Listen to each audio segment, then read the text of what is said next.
Bienvenidos, estimados televidentes, a una edición más de su programa Apostillas rumbo al quinto centenario. En esta ocasión vamos a tratar acerca del Inca Garcilaso de la Vega, nuestro ilustre escritor mestizo del siglo XVI a principios del XVII, desde el ángulo de su literatura más que de sus aportes en la historia. Acerca de su contenido como historiador hay muchos trabajos importantes, han habido aproximaciones muy notables. Pero en esta ocasión hemos reunido a tres poetas muy distinguidos para ver el aspecto de la forma, el aspecto de la formación en humanidades de Garcilaso, de sus calidades literarias, más allá de su consistencia histórica. A mi derecha, a mi extrema derecha, tengo a Ricardo González Vigil, muy distinguido poeta, escritor, catedrático de la Universidad Católica y un verdadero experto en el tema que nos convoca, porque recientemente ha publicado un libro muy importante, Comentemos al Inca Garcilaso, que al final del programa vamos a ver con más detenimiento.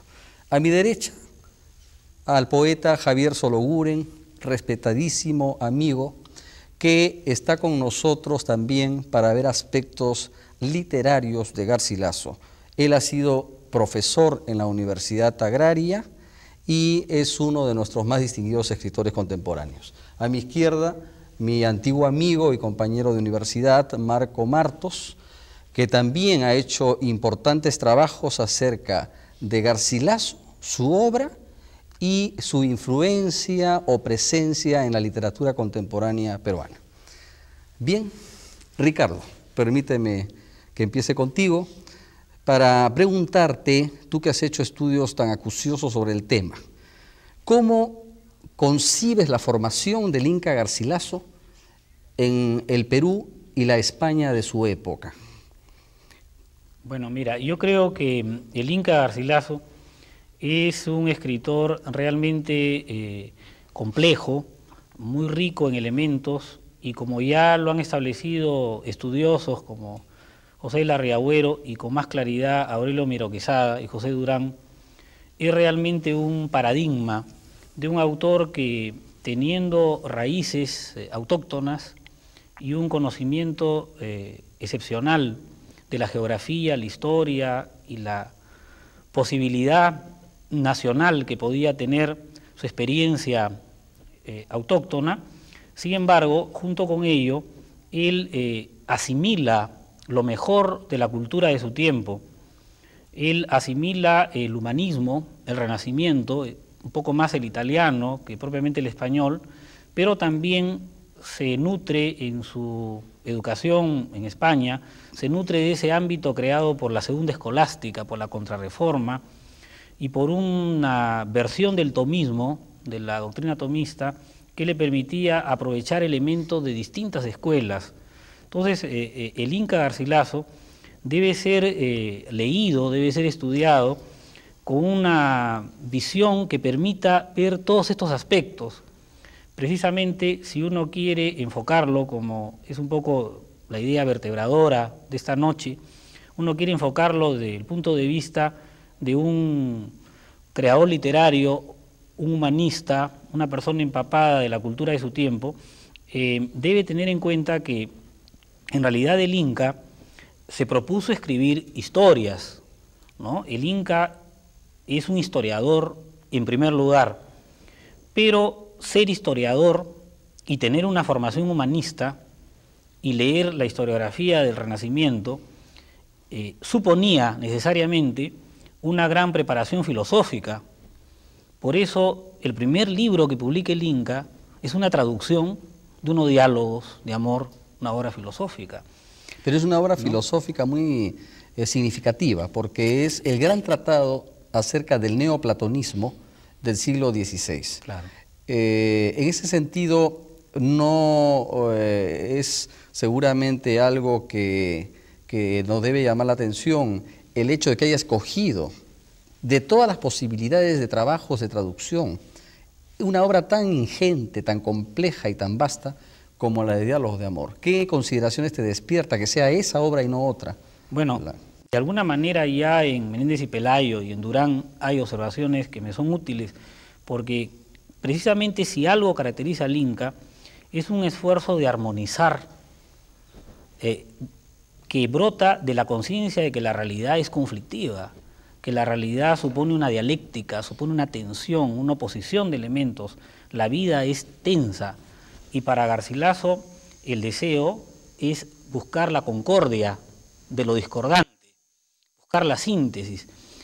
Una síntesis que precisamente a través de esta versión neoplatónica de León el Hebreo se convierte en la razón de amor. El amor es el elemento que une.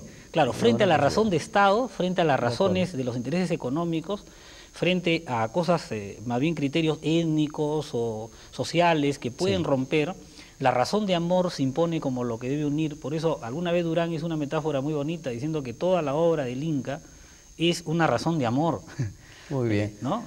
Libro por libro, ¿no? Siguiendo este pensamiento, Javier, desde el punto de vista de la forma, del estilo, ¿qué consideraciones te merece la manera de manifestarse, de escribir, de decir lo que tenía que decir Garcilaso?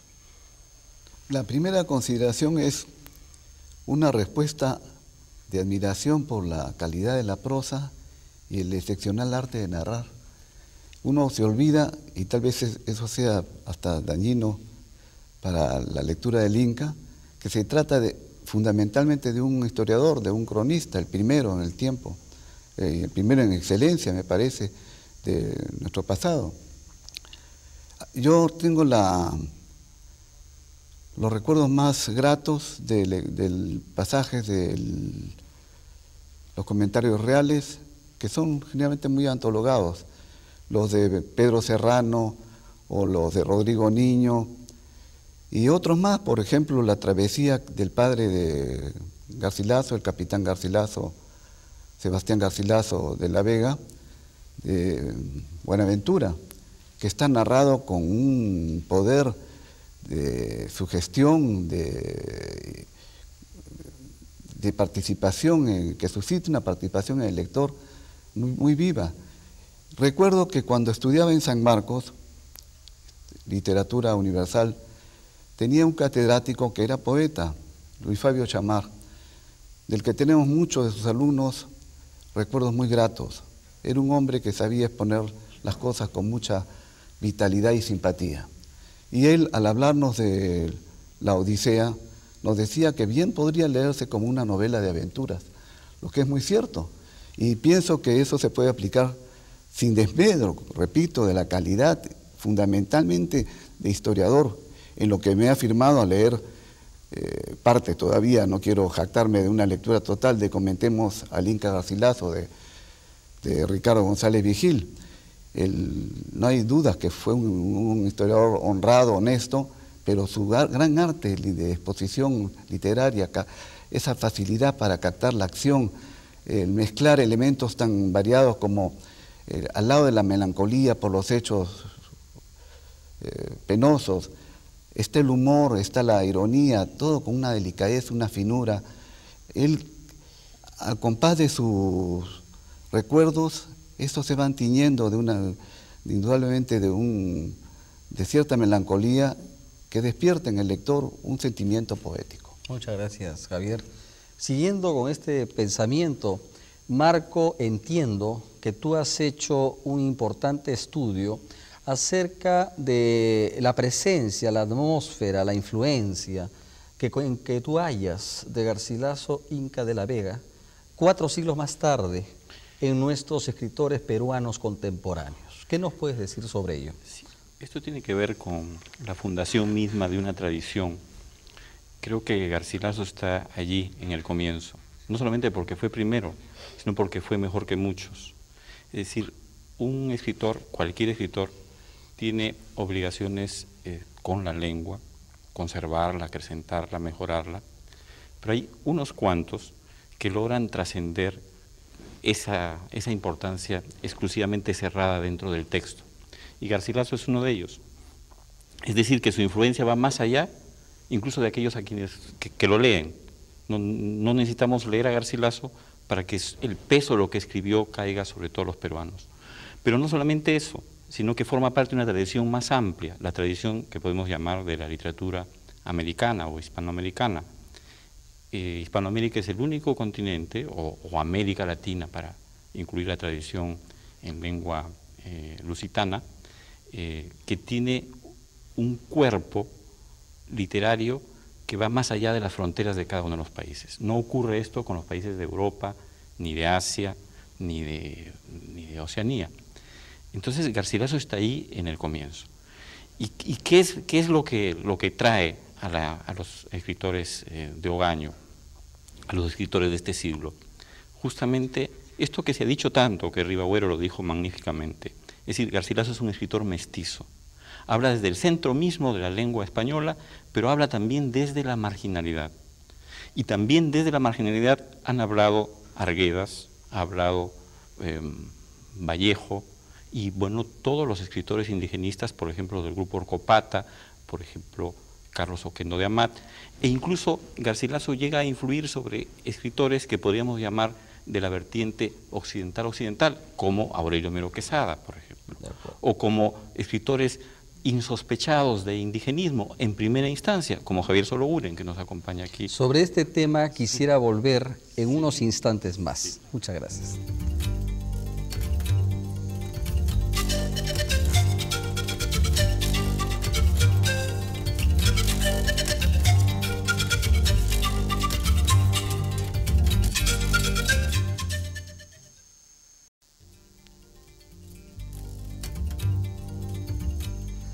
Bien, continuando con nuestro interesantísimo tema sobre Garcilaso Inca de la Vega, quería preguntarle a Ricardo acerca de qué influencias cree él que recibió en Montilla, en Córdoba, en la propia Sevilla, y sus relaciones con intelectuales neoplatónicos o humanistas del siglo final del XVI a principios del XVII en la España de su época.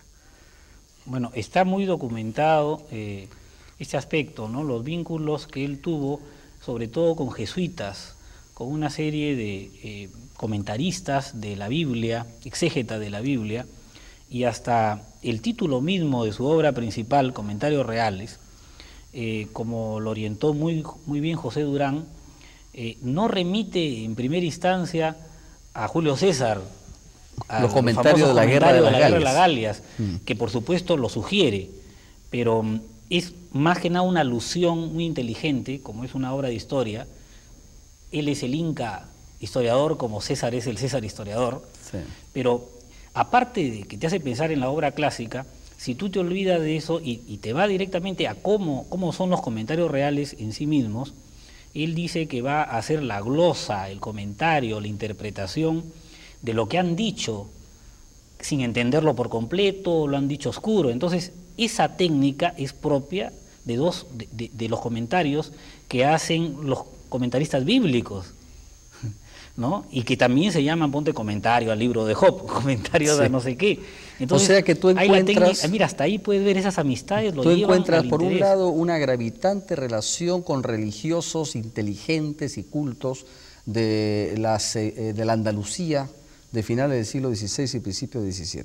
Pero por otro lado, los diálogos de amor de León Hebreo nos están remitiendo a poderosas corrientes neoplatónicas, en ese neoplatonismo en donde coincide la cábala hebrea, coincide el pensamiento clásico griego, coincide el pensamiento oriental, bizantino. Esa atracción de Garcilaso por ese lado, ¿qué consideraciones te merecen?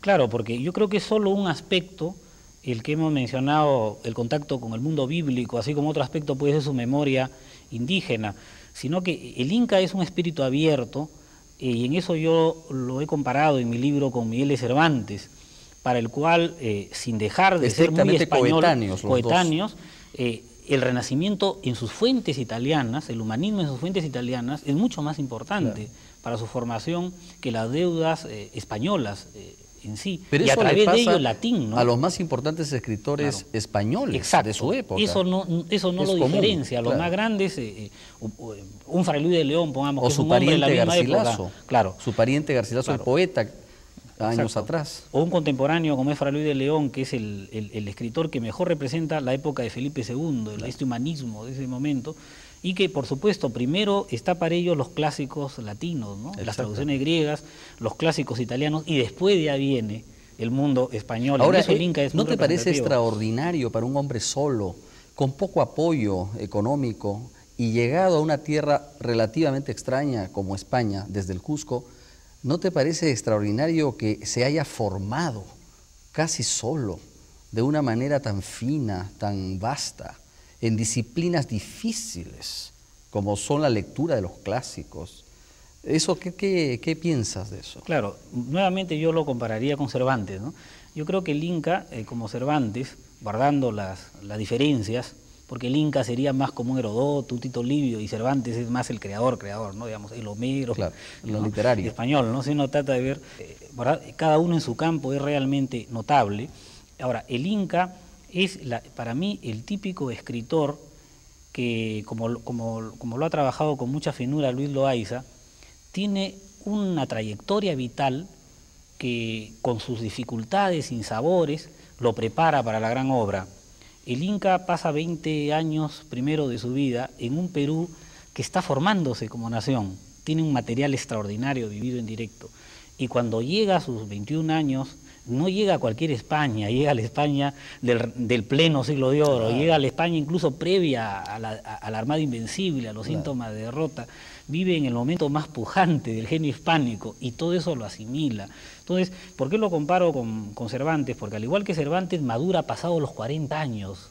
Sí, porque los comentarios 50, reales, claro, Ricardo, creo que los escribe entre los 50 y 76 años. Entre los 50 y 76 años, ¿no? Entonces, lo cual es resultado de una experiencia. Él peleó contra moriscos en las Alpujarras, que es tener también contacto con personas de otra religión, de otros problemas sociales. Entonces, un poco como Cervantes, que estuvo preso en Argel y pudo conocer gente de distintas religiones, razas, clases sociales, y eso yo creo que a los dos los prepara para una tremenda tolerancia mental, sorprendente para su tiempo, y un proyecto de armonía, un proyecto de vencer una serie de censuras, porque el Inca es muy sutil, lo mismo que Cervantes, para sugerir la censura mental que existe en la España de Felipe II y Felipe III. Muchas gracias, Ricardo. Precisamente me inquietaba dentro de lo que tú decías algo. ¿Crees tú, como poeta y por lo tanto una persona intuitiva que tú eres, Javier, que en Garcilaso hubo siempre una fascinación por lo literario que no llegó a plasmarse, que él fue fascinado por la literatura, quiso ir hacia la literatura y como que se quedó en el extraordinario desarrollo de su obra histórica, sí, pero como nosotros sabemos es una gran prosa, no habría una tentación de parte de Garcilaso. ¿Y percibes eso? Yo creo que no hay duda al respecto, porque la primera obra que emprende Garcilaso es la traducción de los diálogos de amor de León de Hebreo. Es ya ponerse en contacto con una obra de un gran poder poético, ¿no? Y si no ejerció la literatura en el sentido específico de escribir cuentos y novelas, todos estamos de acuerdo en que al leer sus obras históricas, sus crónicas, se está sintiendo la presencia de un narrador de grandes méritos, de grandes recursos, capaz de encandilar al lector con gracia, con gallardía, con humor, con esa melancolía que tiñe lo que escribe ante el recuerdo de su raza oprimida, pues no, de la parte, porque en Garcilaso yo creo que existe un enfrentamiento interno entre las dos raíces, que sería otro tema, por cierto, claro. No me estoy yendo a otro asunto. Ese asunto que tú estás señalando, de la prosa, la transparencia, la belleza, el dominio literario que tiene Garcilaso, ¿crees tú que ha sido entonces lo que pudo haber gravitado mucho nuestros escritores contemporáneos al reencontrarse con Garcilaso en sus lecturas y al sorprenderse de sus calidades? Yo creo que no especialmente la prosa. Garcilaso era un humanista, como su pariente, el otro, el gran poeta, ¿no? Es decir, esto que ahora toma la pluma, ahora toma la espada, ¿no? Pero eso por el lado personal, pero el estilo mismo de la época era un estilo que llevaba la poesía a la prosa. Y esto que puede decirse de Garcilaso, puede decirse de los grandes escritores españoles de la época, a los que hay que sumar su nombre, es decir, ya Ricardo ha comparado a Garcilaso con Cervantes, pero igual puede hacerse con los grandes poetas. Entonces yo pienso que hay una especie de sensibilidad humanista en Garcilaso que de alguna manera se reproduce en los grandes escritores peruanos del siglo XX, porque esta sensibilidad llevada a la prosa o a la poesía exige pues un estudio, un conocimiento, una profundidad que podemos encontrar en Argueda, sería un ejemplo clave, que podemos encontrar en Vallejo y, en fin, en los escritores también del grupo Orcopata, como por ejemplo Churata, ¿no? que tienen justamente estas dos vertientes de también, digamos, castellana, clásica y un trasfondo, un sustrato quechua o también aymara en el caso de Churata. Muy ¿no? interesante, Marco. Vamos a continuar dentro de unos breves instantes esta interesantísima conversación.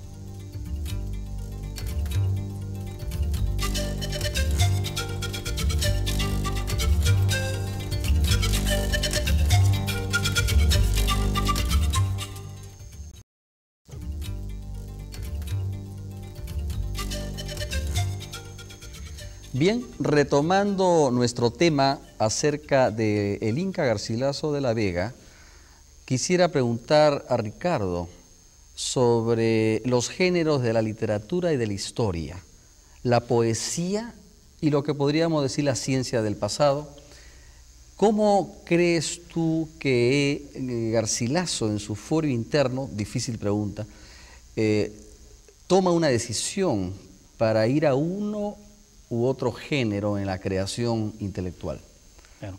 Yo creo que la vocación de historiador del Inca, que tiene antecedentes en su experiencia, ya aquí en el Perú, y sobre todo cuando recibe una respuesta, cuando pide que le reconozcan sus derechos en el Consejo de Indias y le dicen ¿cómo vas a negar lo que afirman los historiadores?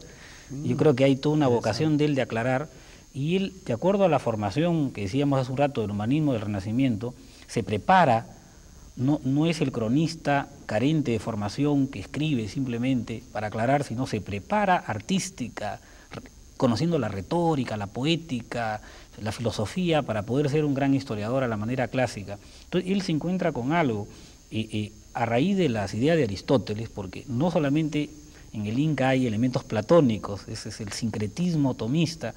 Un típico elemento aristotélico es la reflexión de que la poesía y la filosofía se interesan por lo esencial, mientras que la historia se interesa por los hechos circunstanciales que podrían haber sido de otra manera. De esta reflexión vieja de Aristóteles, la poética posterior, y ya en concreto la poética del siglo XVI, había llegado a una conclusión muy profunda, y es que no tenía por qué mantenerse esa separación tan drástica, y el ideal era un historiador que fuera poeta, que fuera filósofo. El ideal sería alguien que trabajara con hechos que realmente han ocurrido, pero que no se quedara en la apariencia, sino que tratara de sacar la esencia de esos hechos que han ocurrido y pudiera proyectar una misión hacia el futuro. Y ese es lo que le interesa al Inca. Muy interesante. Sobre lo que ha afirmado Ricardo, que veo que con mucha atención has escuchado, Javier. Así es. Me parece que tienes algo que decir. Sí, ahí. Lo que yo tengo que decir es en realidad, porque sospechaba que se iba a producir esto, que no es nada lamentable, sino al contrario. Es un punto fundamental. Era remitirme a una respuesta que dio Carlos Fuentes, el novelista mexicano, a una entrevista que se le hizo el año pasado respecto a la relación entre el novelista y la historia. Me voy a permitir leerla. Por supuesto. Es necesario imaginarse esa historia, no es suficiente conocerla bien, dice Fuentes. O mejor dicho, solo es posible conocer la historia verdaderamente a través de la imaginación.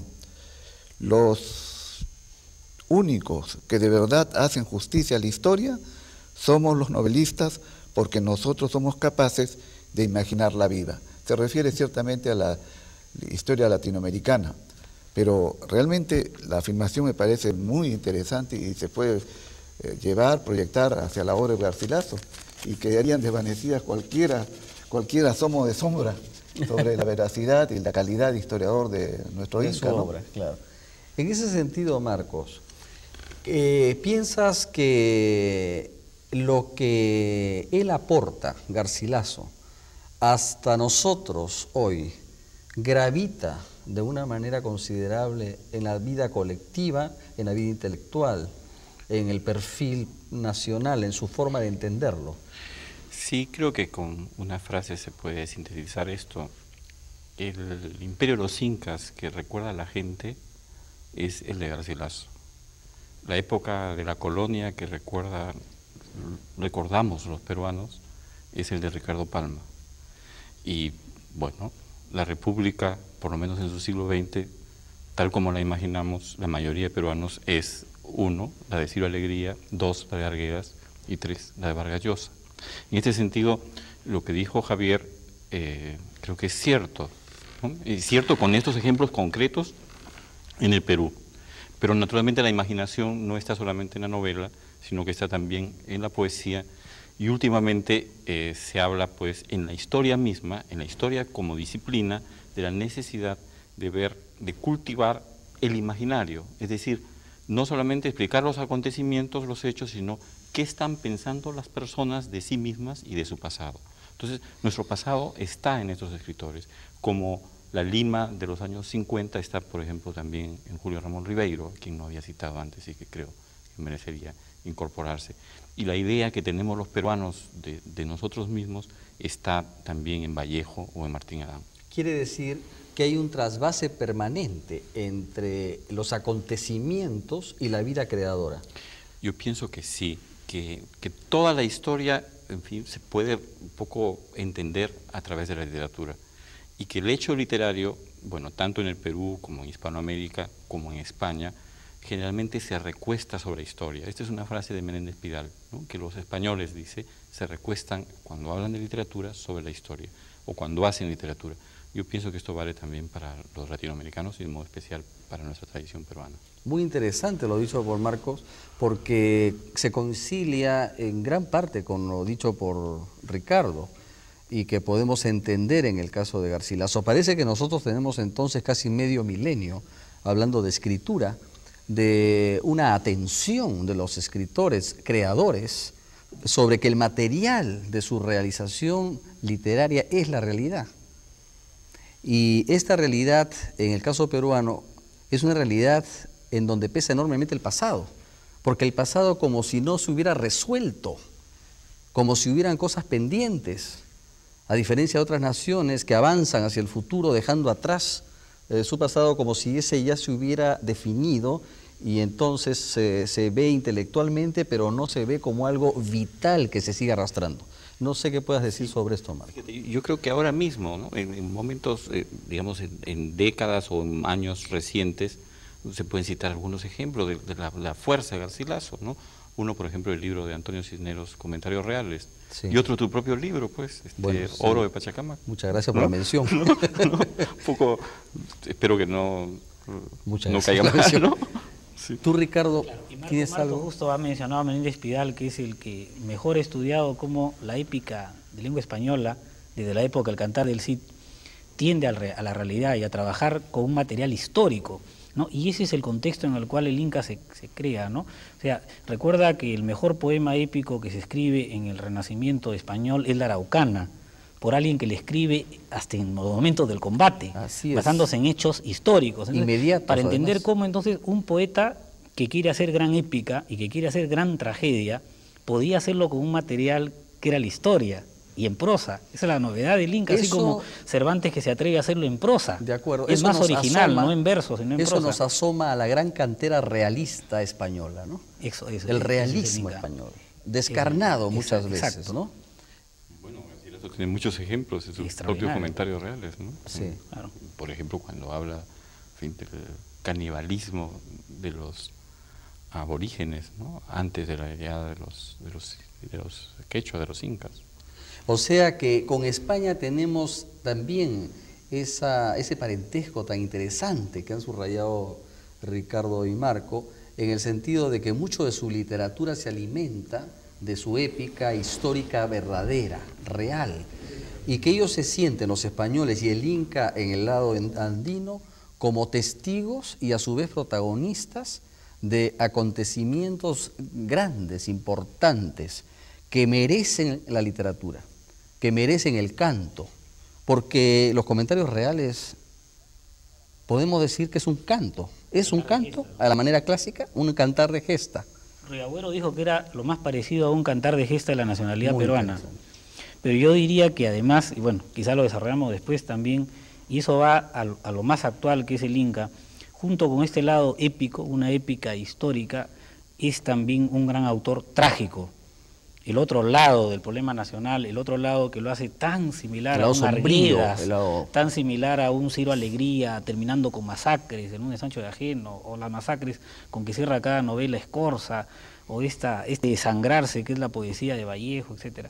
Porque ese es el otro lado. Yo creo que el Inca, por un lado, me parece que es el historiador en español que ha logrado crear una composición más épica, y por otro lado ha hecho un diálogo entre esa parte y la parte de un destino que se frustra, que se malogra, porque frente a la épica de este mundo inca que él construye, o de las hazañas de los españoles, y el primer trato inicial que prometía un mestizaje integrador, él desarrolla extraordinariamente, lo mismo en la Florida, frente al proyecto inicial de Hernando de Soto, hay un momento que se echa a perder, y yo he estudiado eso, la composición, exactamente en la mitad de la Florida del Inca, viene el error de Hernando de Soto. Exactamente, cuando uno cuenta los libros, exactamente en la mitad, comete el error, se desengaña Hernando de Soto y echa a perder todo. Sobre ese aspecto quisiera dentro de unos segundos volver porque me parece profundamente notable.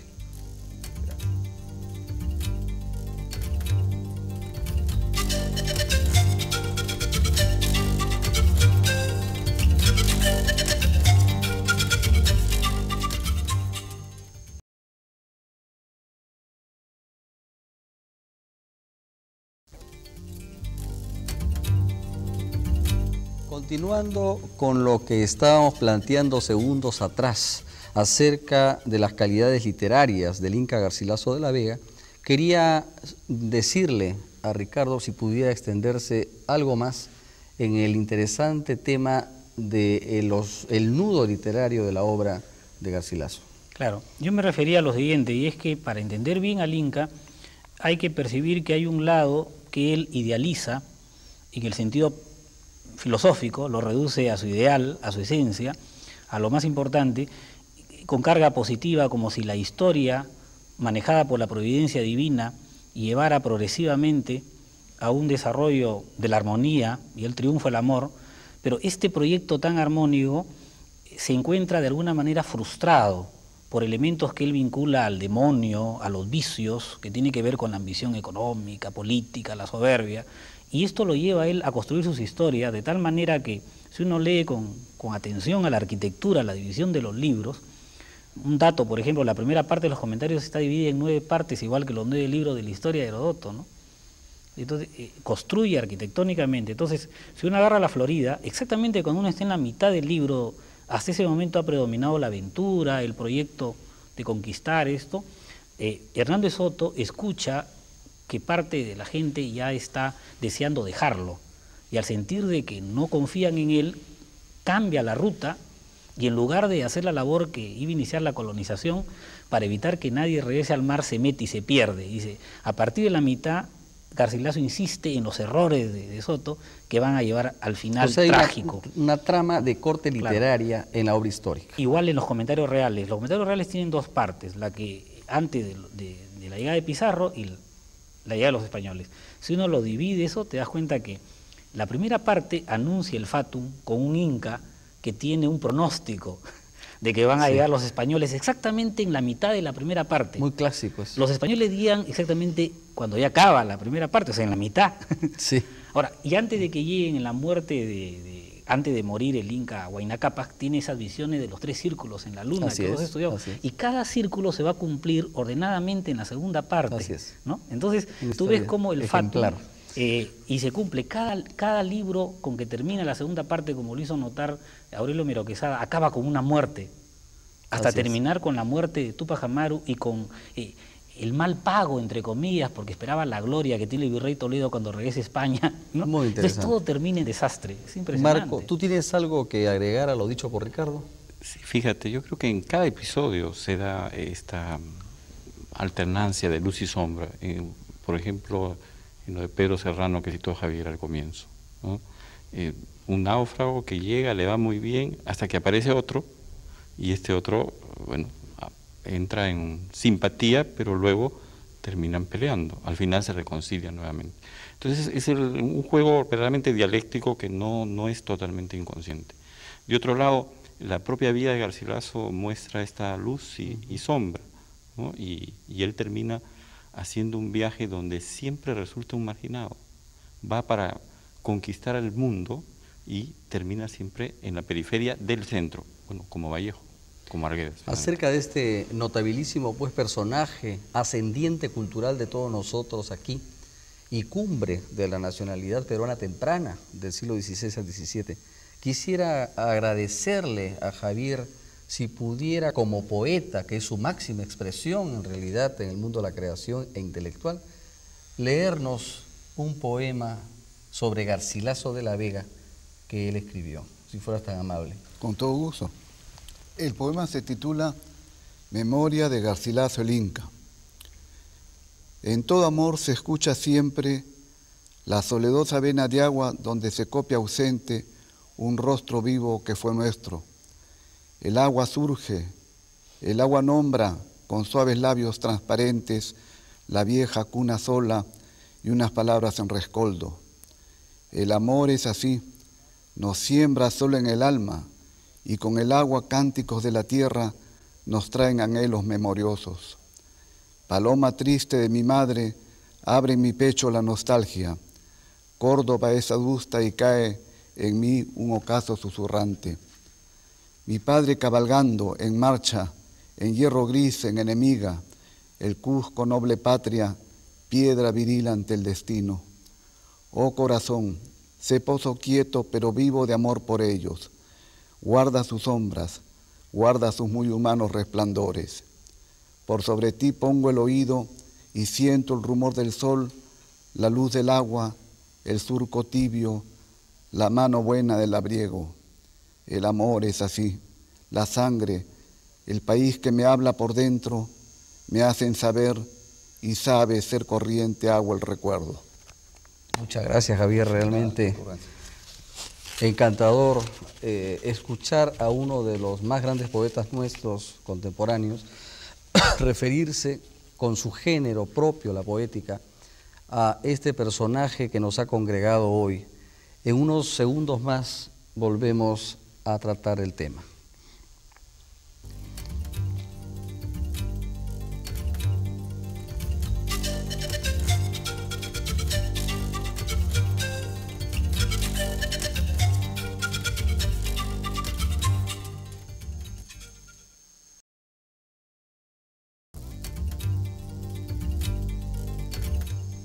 Bien, en estos momentos, y como ya es habitual en Apostillas rumbo al quinto centenario, vamos a dedicar unos minutos a libros.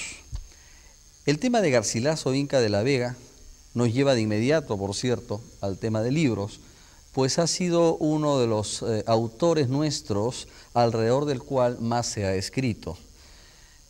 En los últimos años o en las últimas décadas no podemos dejar de recordar a un queridísimo amigo nuestro, de todos nosotros, y un generoso intelectual peruano como fue José Durán Flores, lamentablemente fallecido hace algunos meses y que dejó una obra notable de investigación acerca de Garcilaso Inca de la Vega.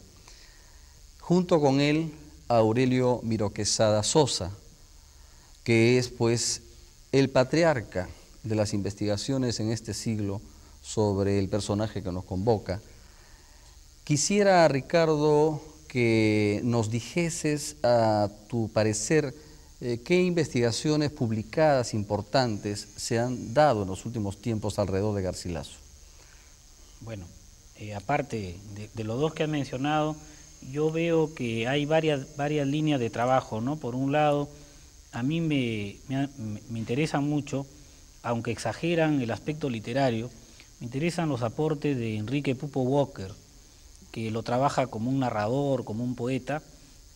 También yo destacaría la reunión de trabajos de Emilio Choy, que hay dentro de las obras de Choy. Me parece que invita a una lectura importante del aspecto ideológico en las obras del Inca. Emilio Choy no parece haber sido muy difundido. Claro, por eso. ¿A qué se debe? Bueno, yo creo que básicamente que su obra estaba dispersa en revistas de no tanta difusión, ¿no? Revistas especializadas, pero en los últimos años han juntado en 3 tomos buena parte de sus artículos, y en uno de ellos hay más de 100 páginas, como 150 páginas sobre el Inca Garcilaso, y a mí me parece que son aportes de mucho valor. Ahora, desde otra perspectiva ya mucho más del ensayo, no de trabajos tan analíticos, yo creo que hay una serie de aportes muy finos en personas como por ejemplo Luis Loaiza, desde un ángulo realmente es un gran escritor que te también. lleva a deleitarte actualmente con el Inca. El solo hecho de leerlo a Loaiza en ese tema o cualquier otro es un encanto de experiencia, ¿no? Claro. Yo diría eso, no tanto porque maneje como Aurelio Miró Quesada o Durán el conocimiento de la época, que yo a veces lo puntualizo, no estoy de acuerdo con una lectura de Loaiza, pero la finura, el ensayo y rescatarte aspectos esenciales del Inca, me parece realmente que hay que señalar también la calidad de los ensayos de Loaiza. Yo quiero subrayar, junto con lo que ha dicho Ricardo, que él ha publicado recientemente, Ricardo González Vigil, un libro que mencionamos muy al principio de este programa, que se llama Comentemos al Inca Garcilaso, y tenemos aquí delante, si fueras tan amable, Ricardo, aprovechando que estás con nosotros, para que nos expliques cómo iniciaste este trabajo y cuáles son los aspectos básicos que tratas en él.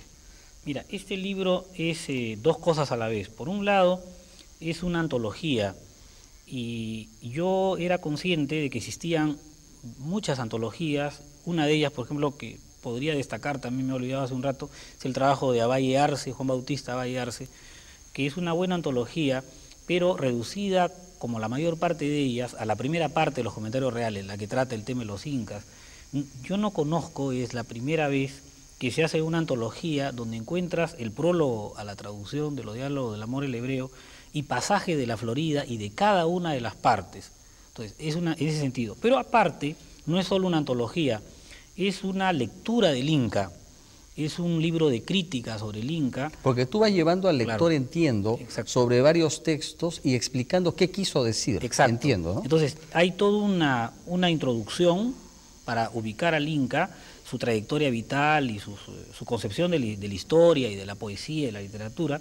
Y por otro lado, cada uno de los textos, por eso se llama Comentemos, como los comentarios reales, Sí. está comentado. Cada uno de los textos está comentado, está con la glosa, como diría el Inca, la glosa y la interpretación, porque es necesario comentarlo. Entonces, en ese sentido, pues no es solo una antología más, sino es una lectura más o menos ordenada y con un florilegio, una muestra de páginas del Inca, ayudando a leerlo, ¿no? Como te digo, además de toda la obra del Inca, porque en exceso se trabaja más la parte que Yo corresponde a los felicito incas, que esté ¿no? apareciendo este tipo de ensayos, Ricardo, que junto con Comentemos a César Vallejo, Claro. que también has trabajado, quizás anteceden a otros al futuro que estarás haciendo. Bueno, ¿Tienes algún yo tengo un proyecto proyecto pues, de trabajar toda la literatura peruana, pero en esta forma Y- tan y interesante claro, y didáctica? claro, y he comenzado Claro. justo con Vallejo y el Inca, porque son para mí... A su manera fundadores cada exacto, uno de una y literatura. tienen el lado autóctono y el lado universal, Así es. como el escudo del Inca, ¿no? Que aquí tú ves las insignias imperiales que Así él mismo es. dibuja, junto con las casas españolas. De sus Las familias dos partes del Perú, él se españolas. construyó ese escudo. Es como Vallejo, que en los heraldos negros se proclama nostalgias imperiales del imperio incaico, Sí. y a la vez es el poeta que mejor ha cantado España en Así este es. siglo, mejor que los españoles. España parte de este cáliz. Fíjate, y es el todos poeta esos que en su grandes madurez poetas. Muy lanza el mayor interesante lo que capto. dices, Yo muy creo que son interesante. los autores más Así complejos. es, así es. Es una conciliación dramática. Exacto. Conciliación, pero dramática de las dos Sí, vertientes. pero Arguedas quizá puede ser el que mejor representa la parte dramática, pero los que representan más en el poema Masa, El sueño del amor, Sí. la posibilidad de que el amor venza, cosa que yo no lo veo tan claro, con la fuerza con que el Inca o Vallejo lanzan una utopía de la solidaridad para vencer el drama. Sí. Lo que me gusta de ellos es que tienen humor. Vallejo tiene mucho humor chaplinesco. Y también tienen humor tienen- y tienen concordia. No es solamente esa parte puramente dolorosa Claro. que tú ves más en Arguedas, que no tiene humor prácticamente. En ese sentido me parece que tanto Vallejo como Garcilaso tienen una naturaleza intelectual heroica. O sea, son capaces de lanzarse hacia la utopía, la ilusión, la esperanza, más allá de la tragedia y del drama. Exacto, O sea, no se mucho quedan más claro. enredados en el drama. No la deja de tragedia. haber en Arguedas eso, pero en ellos es más claro. Además se apoderan de la cultura de su siglo. Sí. Mucho más claro. Mira cómo se apodera el Muy Inca de cierto. su siglo, de todo el siglo de oro y del Renacimiento, y cómo Vallejo se apodera de Chaplin, de Einstein, se apodera del marxismo. Muy interesante Hay también una porque te has tú lo ves, fijado, esa Ricardo, fuerza, ¿no? que Garcilaso en su época se va al eje de la cultura, Igual que es es Vallejo. Andalucía, Igual es Sevilla, Córdoba, en su época, el 16-17. Y Vallejo se va a París, Sí, eso. que es el eje Y a de la Rusia. cultura europea de su época. Los dos Y a tienen una Rusia. intuición Eso. central, extraordinaria, Es de lo qué que es lo veo. que tienen que hacer en su vida. Eso yo veo. Y cómo al hacerlo forman nuestra nacionalidad y nos entregan al transcurso de siglos en el caso de Garcilaso y de décadas en el caso de Vallejo hasta hoy este mensaje El encuentro de dos formidable, mundos. ¿no? En ese sentido, Marco, creo que tú también tienes un evidente conocimiento de la bibliografía garcilasiana. Quería decir, bueno, en primer lugar, que el amor que José Durán tiene por Garcilaso es algo que se contagia, ¿no? Haberlo leído y haber conversado con él es una manera de acercarse a Garcilaso verdaderamente, digamos, especial.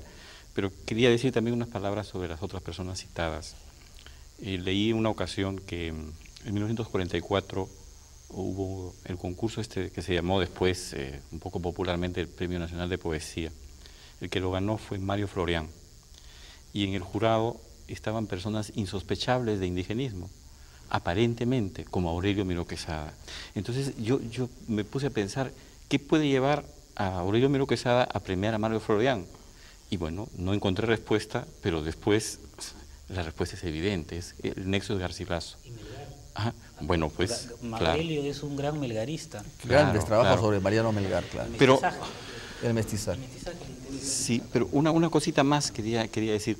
También Ricardo González ha citado a Emilio Choy, y Choy levanta también otra figura al lado de Garcilaso, que creo que vale la pena mencionarla aquí, que es Huamampoma. Exacto. Es decir, hay dos escritores, Garcilaso y Huamampoma, que viven al mismo tiempo que aparentemente no se conocen, que murieron casi el mismo año, con poco tiempo de diferencia, y que también viven ahora. Bueno, esta conversación ha sido dedicada a Garcilaso, pero esa jerigonza bárbara que decía Porras, de Huamampoma, esa voluntad de expresarse en una lengua que no es la suya, es el drama de millones de peruanos hoy día. Y entonces yo pienso que literariamente un poco la tarea podrá ser para el siglo XXI que los Huamampoma hablen como Garcilaso, ¿no? Muy interesante porque de alguna forma se complementan Huamampoma y Garcilaso.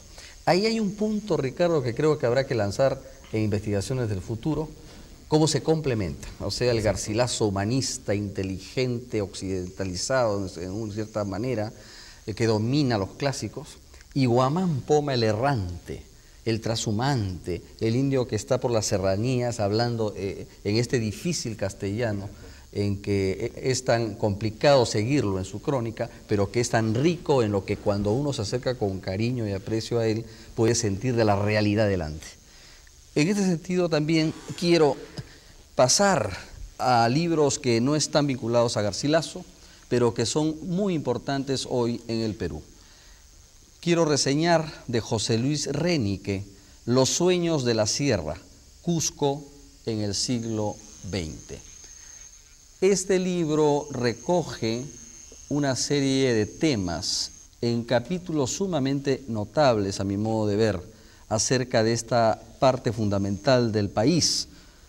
Trata, por ejemplo, Cusco a inicios de siglo, la generación de 1909, los nuevos indios, el caso del desarrollo según los técnicos, obreros del Cusco, el problema de la reforma agraria en el Cusco, la época velasquista, la rebelión de las provincias, en un volumen sumamente rico en estas consideraciones que me parece que aproxima, sobre todo al lector no cusqueño, al lector de otras regiones nuestras, al limeño en particular, a aspectos medulares del sur de nuestra patria. De Javier de Belaúnde, Ruiz de Somocurcio, gran bolivariano, acucioso investigador de la época de la independencia, quien ha trabajado mucho acerca de Vizcardo y Guzmán y otros próceres, tenemos este libro acerca de Bolívar, que vendría a ser, en el caso de Javier de Belaúnde, un libro sintético y compendioso de todo aquello que durante décadas él ha venido publicando y trabajando acerca de este fundamental personaje de nuestra emancipación.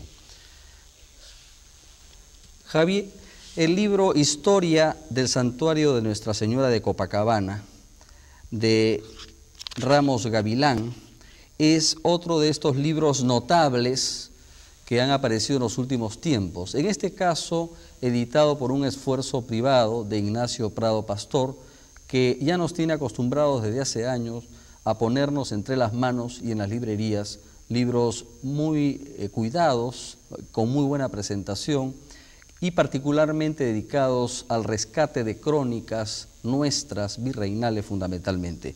Este es un magnífico tratado en donde hay mucho de lo que hemos conversado en otras ocasiones acerca de los mitos, de las leyendas, de la religión de nuestro pueblo en el sur del Perú. En este caso particular, como decíamos, de Nuestra Señora de Copacabana, escrito a finales del siglo XVI. De extranjeros peruanistas, Olivier Dolfus, un libro dedicado a territorios andinos, reto y memoria.